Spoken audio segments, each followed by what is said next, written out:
नमस्कार, top 50 shares में आपका स्वागत है। मैं हूं मनीष और अगले आधे घंटे में मैं आपको ऐसे 50 शेयर बताऊंगा जहां सबसे ज़्यादा आज के ट्रेड में हलचल देखने को मिले। एक्सपायरी के एक दिन पहले कहीं ना कहीं बाजार में थोड़ी मुनाफा वसूली देखने को मिली है और बाजार ऊपरी स्तर थोड़ा फिसला है।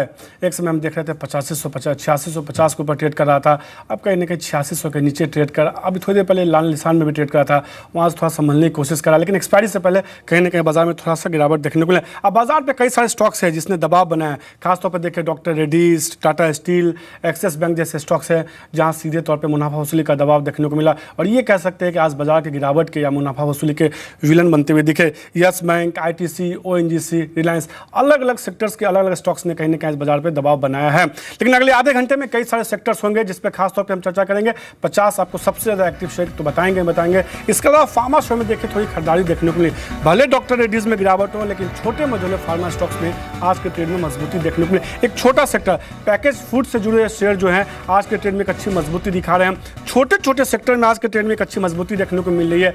जेम्स एंड ज्वेलरी शेयर में तेजी देखने को मिली है। इसके अलावा नतीजों से उम्मीद, एक ऐसे स्टॉक की बात करेंगे, ऐसे शेयर के बारे में बात करेंगे जिसके नतीजे बेहतर देखने को मिल सकते हैं, इस पर चर्चा करेंगे। और स्टारपोर्ट की क्या है विस्तार की योजना है, कंपनी बड़ी विस्तार योजनाओं पर काम करिए, इससे मैनेजमेंट से खासतौर पर बातचीत करेंगे। लेकिन आज कई सारे स्टॉक्स हैं, सेक्टर्स हैं जहां पे कहीं ना कहीं गिरावट या तेजी देखने को मिली है। शुरुआत उन्हीं स्टॉक्स के साथ करते हैं जो बाजार को नीचे की तरफ धकेल रहे हैं या जिसकी वजह से बाजार में दबाव देखने को मिला। थोड़ी देर पहले मैंने बात की doctor Reddy's, Tata steel, axis bank, yes bank, ITC, ONGC और रिलायंस जैसे स्टॉक्स हैं जो कहीं ना कहीं बाजार पे दबाव बना रहे हैं। आज के जानकार बजट सिंह हमारे साथ जुड़ चुके हैं, बट थोड़ी देर में इनफैक्ट जुड़ेंगे भी, उनसे भी हम जानने की कोशिश करेंगे जिन शेयरों ने बाजार का मूड खराब किया, क्या करना चाहिए इन शेयरों पे। लेकिन आज छोटे सेक्टर देखिए जहां थोड़ी खरीदारी देखने को मिल रही है। माइक्रो फाइनेंस स्टॉक्स देखिए, वहां एक अच्छी खरीदारी देखने को मिली है। पिछले 3 ट्रेडिंग सत्र से लगातार माइक्रो फाइनेंस स्टॉक्स बस कर रहे हैं। हालांकि इक्विटास थोड़ा नीचे आया, लेकिन देखिए जीवन फाइनेंस एक जोरदार रैली, स्टैंड क्रेडिट केयर यहाँ पे करीब 10% की मजबूती देखने को मिली है। एजुकेशन स्टॉक्स देखिए, वहाँ थोड़ी खरीदारी देखने को मिली है। एडुकॉम, एब्रॉन, कैरियर पॉइंट जैसे स्टॉक्स है जो एक अच्छी मजबूती दिखा रहे हैं आज के ट्रेड में। इसके अलावा चुनिंदा जो सिरामिक्स स्टॉक्स है वहाँ थोड़ी खरीदारी देखने को मिल रही है। नीट को थोड़ा कमजोर हुआ है, फ्लैट टू नेगेटिव हुआ, लेकिन देखिए मुर्सर सिरामिक्स, एचएसआई जैसे स्टॉक्स में आज के ट्रेड में खरीदारी देखने को मिली है। एस्बेस्टस शीट्स, ये वो कंपनियां छोटे सेक्टर हैं लेकिन आज देखिए सेक्टर में एक अच्छी मजबूती देखने को मिल रही है। विशाखा इंडस्ट्रीज ने कहीं ना कहीं इस तेजी को लीड किया, करीब 12% की मजबूती के साथ दिन के ऊपरी स्तर के आसपास ट्रेड करा। एवरेस्ट इंडस्ट्रीज और हैदराबाद इंडस्ट्रीज जैसे स्टॉक्स में खरीदारी देखने को मिली है।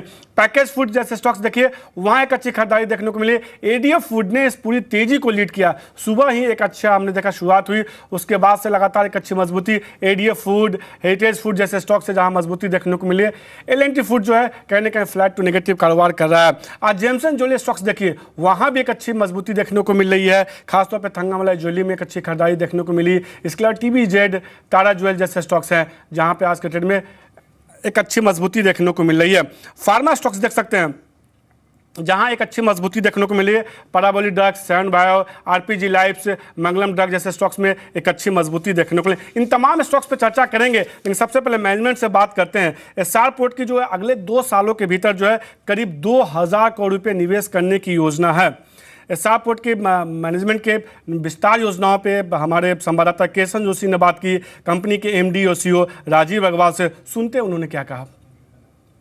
सबसे पहले जानना चाहेंगे कि हजीरा में आपका किस तरह का एक्सपेंशन आ रहा है और उस पर हम कितनी लागत है वो कर रहे हैं। अभी हमारी जो हजीरा में कैपेसिटी है वो कोई 30 मिलियन टन की है, जो हम बढ़ा के 50 मिलियन टन कर रहे हैं एनुअल। और इसमें अभी जो हमारी जो जेटी है वो 550 मिलियन टन की 550 मीटर्स की है और वो बढ़ के जो है 1650 मीटर की जेटी हो जाएगी।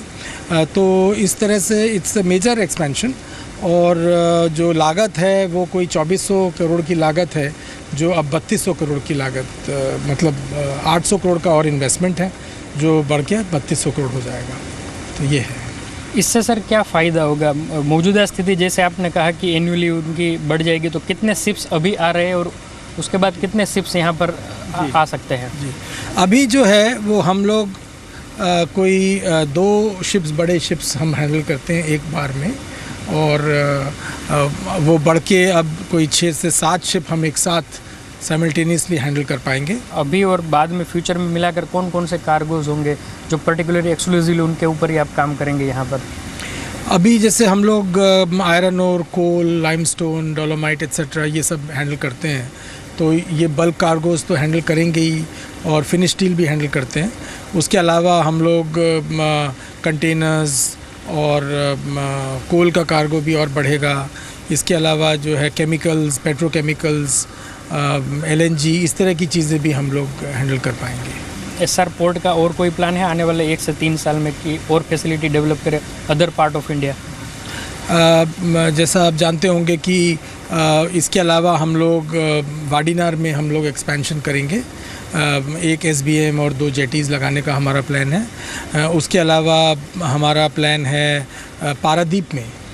पारादीप में हम लोग एक कोल टर्मिनल लगा रहे हैं, तो वो कंप्लीट होगा अगले 2 सालों में। और वाइजैक में हम लोगों का एक आयरन ओर टर्मिनल है, जो एग्जिस्टिंग टर्मिनल है उसको हम मॉडर्नाइज और इम्प्रूव कर रहे हैं। तो कहीं ना कहीं कंपनी सीधे तौर पे जो है अगले 2 साल में विस्तार पर अच्छा खासा खर्च करने वाली है। लेकिन आज कुछ और स्टॉक्स देखिए जहां तेजी देखने को मिली, आज के ट्रेड में एक अच्छी मजबूती देखने को मिले। अल्कोहल स्टॉक्स को देखिए, वहां एक अच्छी खरीदारी देखने को मिला आज के ट्रेड में, चाहे MP डिस्टलरीज हो, GM बेवरेज, रेडिको खैतान जैसे स्टॉक्स है जहाँ मजबूती है, यूनाइटेड ब्रूवरीज, यूनाइटेड स्पिरिट जैसे स्टॉक्स में खरीदारी देखने को मिले। हालांकि MP डिस्टलरी थोड़ा सा जो है फ्लैट टू निगेटिव हुआ आज के कारोबार में, लेकिन बाकी स्टॉक्स में तेजी देखने को मिली है। आज के जानकार ब्रजेश सिंह आपके साथ जुड़ चुके हैं। ब्रजेश, हमने देखा एक्सपायरी के एक दिन पहले बाजार एक अच्छी मजबूती के साथ शुरुआत हुआ, बाद में गिरावट देखने को मिली है। कई सारे स्टॉक्स हैं जिसने बाजार के मूड को खराब किया। मैं ऐसे स्टॉक्स के नाम बताता हूं, क्या इसमें कोई शेयर है जिसमें आपको लगता है बिकवाली करनी चाहिए? डॉक्टर रेड्डीज देखिए दिन के निचले स्तर के आसपास ट्रेड कर रहा है। टाटा स्टील में एक अच्छी खासी गिरावट, बैंकिंग में एक्सिस बैंक और यस बैंक में बड़ी गिरावट देखने को मिल रही है। ITC FMCG में जोरदार गिरावट देखने को मिली है। ONGC और रिलायंस, इन 6 स्टॉक्स जिसकी मैंने बात की, इसमें कोई शेयर है कि आपको लगता है जिसमें बिकवाली करनी चाहिए या लगता है गिरावट खरीदारी का मौका है?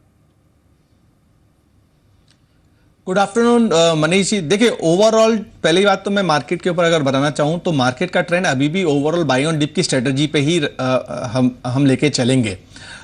निफ्टी अगर हम देखें तो ऊपर में 8680 8690 का एक इमीडिएट बेसिस रेजिस्टेंस हम मान के चल रहे हैं।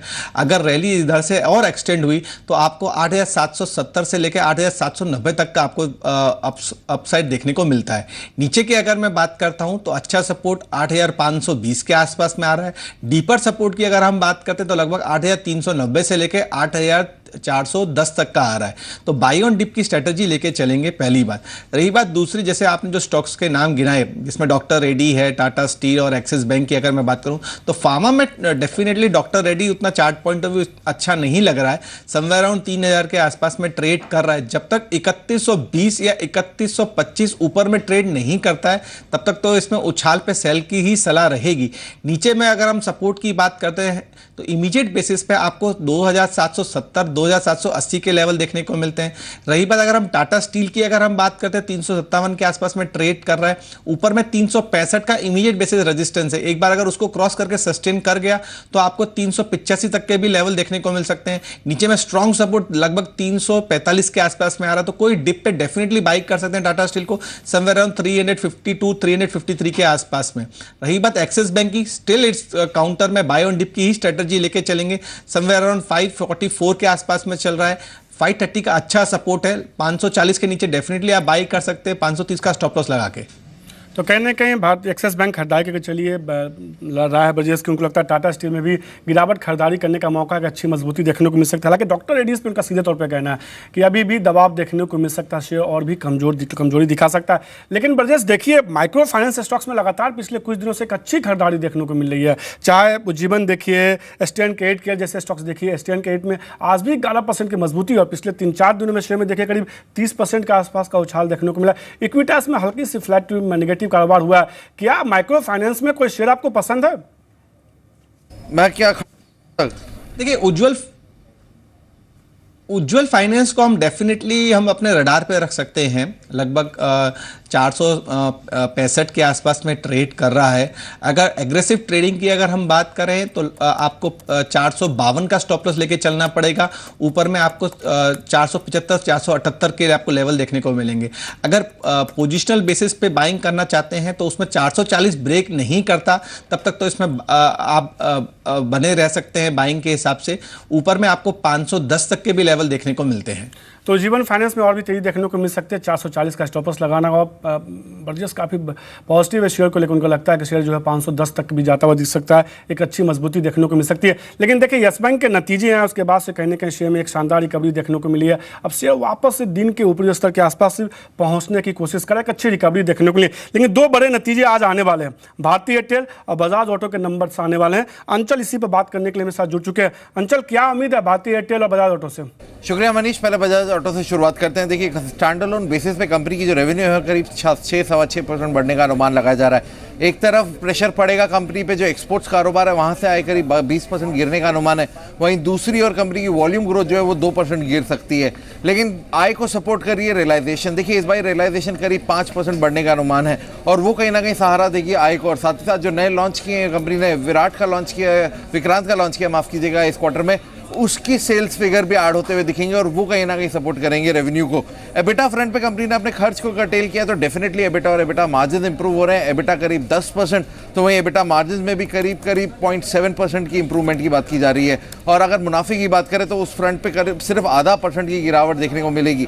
प्रॉफिट्स मनीष सिर्फ इसलिए गिर रहा है क्योंकि कंपनी की इस बारी जो अन्य आय है, जो अदर इनकम है, वो इस बारी घट सकती है, करीब 1000 से 1200 करोड़ कम आ सकती है। उसकी वजह से मुनाफे पे थोड़ा प्रेशर आ रहा है। अगर ऐसा नहीं होता, अगर अदर इनकम नॉर्मल रहती है या स्लाइटली डिप करती है तो आपको एक बेहतर मुनाफे का फिगर देखने को मिलेगा बजाज ऑटो के केस में।